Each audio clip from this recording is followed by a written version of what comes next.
Selamat datang di channel Tutor Kreatif. Pada tutorial sebelumnya kita sudah membahas bagaimana cara membuat data validasi dengan dua tingkat.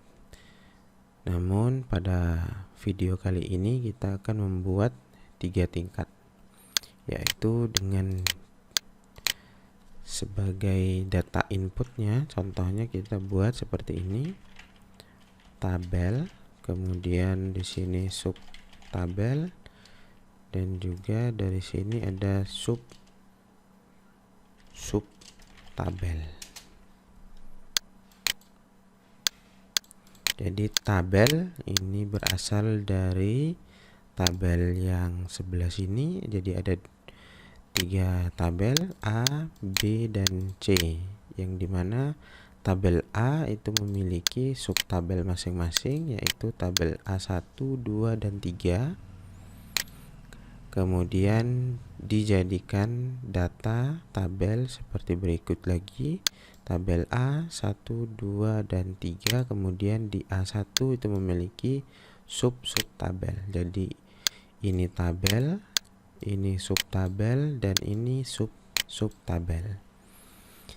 Bagaimana implementasinya? Pengambilan datanya itu sama menggunakan dengan fungsi offset. Mari kita mulai. Yang pertama adalah pemberian nama terlebih dahulu. Yang pertama ini kita beri nama tabel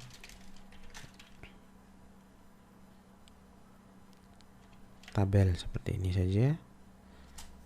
Kemudian yang ini tbl tabel atau awal tabel. Kita awal tabel underscore tabel.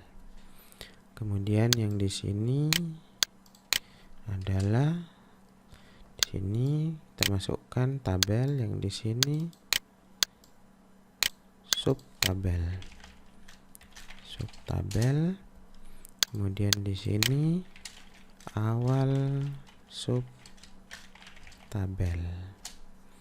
Oke, kita sudah punya satu awal tabel dan juga awal subtabel. Pada sheet 1 kita menggunakan rumus offset data, kemudian kita pilih data validation. Di sini kita list, kita masukkan di sini sama dengan tabel. Maka di sini ada pilihan tabel A, B, dan C. Kita coba pilih A. Kemudian pada subtabel kita isi dengan data validation. Kemudian kita pilih list. Di sini kita menggunakan rumus offset. Setelah itu titik awal data, yaitu kita menggunakan tadi, mari kita lihat, saya lupa namanya, awal tabel dan awal subtabel. Kita ulangi, list sama dengan offset, kemudian awal underscore tabel, kemudian titik koma, row-nya kita 1, kemudian match, buka kurung, kemudian yang mau disesuaikan yaitu di A3. Setelah itu titik koma lagi, nama tabelnya yaitu awal tabel, kemudian titik koma, kita berikan nilai 0, tutup kurung, dikurangi 1, titik koma, kita masukkan maksimal 6 baris, kemudian 1 kolom. Setelah itu tutup, kita oke. Maka kita coba lihat di sini 1, 2, 3, 4, 5, 6. Tabel A1. Jadi tembus ke bawah karena kita tadi masukkan 1, 2, 3, 4, 5, 6. Kita rubah di sini, ganti saja menjadi 3 saja. Kemudian oke. Kita coba cek betul A1. Kita coba di sini tabel B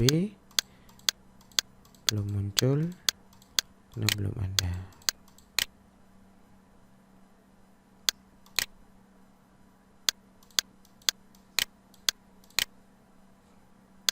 Yes. Oke, kita coba cek apa kesalahannya di sini.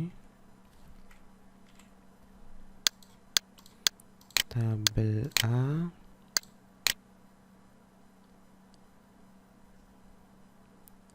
tabel B,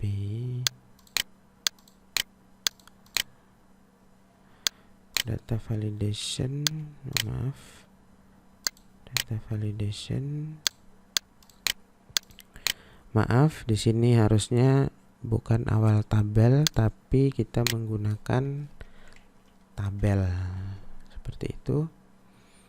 Kemudian kita oke, kita coba lagi B. Sini baru muncul B. Kita pilih C, sub tabel C. Sekarang masuk ke sub tabel. Ini sama rumusnya. Kita data validation, kemudian list. Setelah itu kita masukkan rumus.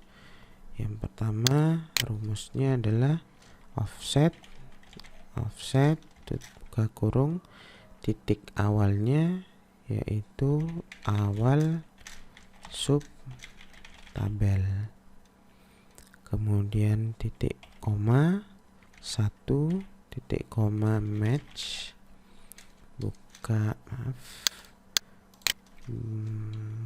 buka kurung yang mau disesuaikan berarti sub tabel, berarti di B3, kemudian titik koma, nama tabelnya yaitu sub tabel titik koma 0 buka kurung tutup kurung, kemudian dikurangi 1 titik koma 6 titik koma 1, setelah itu tutup. Kenapa di sini ada kurang 1? Silakan bisa dicek video sebelumnya. Kemudian kita klik OK. Maka di sini muncul data dari C1. Kita C2, di sini muncul C2. Mari kita pilih tabel A. Kita pilih A. Di sini maka tabel A2 yang muncul. Jadi jika kita ada perubahan nama tabel ataupun isi dari tabelnya, maka otomatis di sini tidak ada perubahan karena kita tidak menggunakan data name manager seperti yang biasanya dibuat. Karena tidak buat satu-satu data seperti ini. Jadi misalnya kita contoh di sini kita rubah tabel 1, di sini tabel 2, kemudian tabel 3, dan di sini jika ada penambahan data maka otomatis dia bisa terisi selama yang kita inputkan pada data validation itu adalah 6. Jadi jika ada penambahan datanya tinggal ditambah jadi lebih dari 6. Jadi kalau misalnya menggunakan fungsi indirect itu kan pemanggilannya menggunakan name manager itu. Misalnya di sini kita ganti di sini.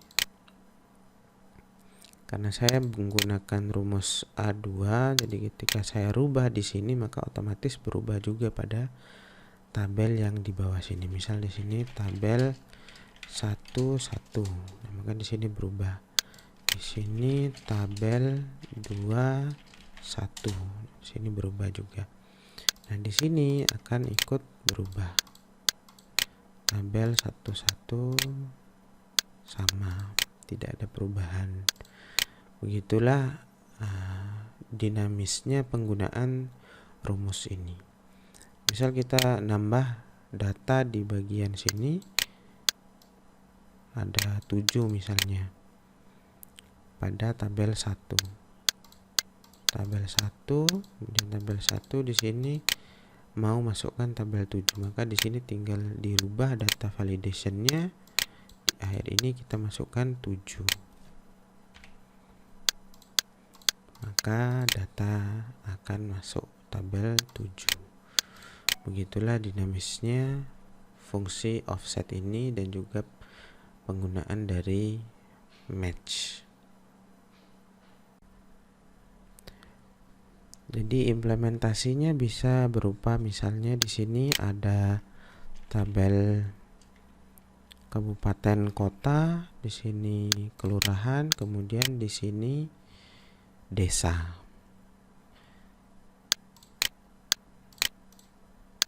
Nah, contohnya seperti ini. Ada kabupaten kota, kemudian ada kecamatan. Di sini kecamatannya, sedangkan di sininya adalah desa masing-masing. Nah, jadi ketika kita pilih Kabupaten Kota Bondowoso, kemudian kecamatannya ada Binakal, Botolinggo dan sebagainya, kelurahannya ada macam-macam di sini. Ini dalam satu sheet. Kalau beda sheet sama seperti yang tadi saya jelaskan. Oke, itu saja tutorial dari kami, semoga bermanfaat. Salam kreatif.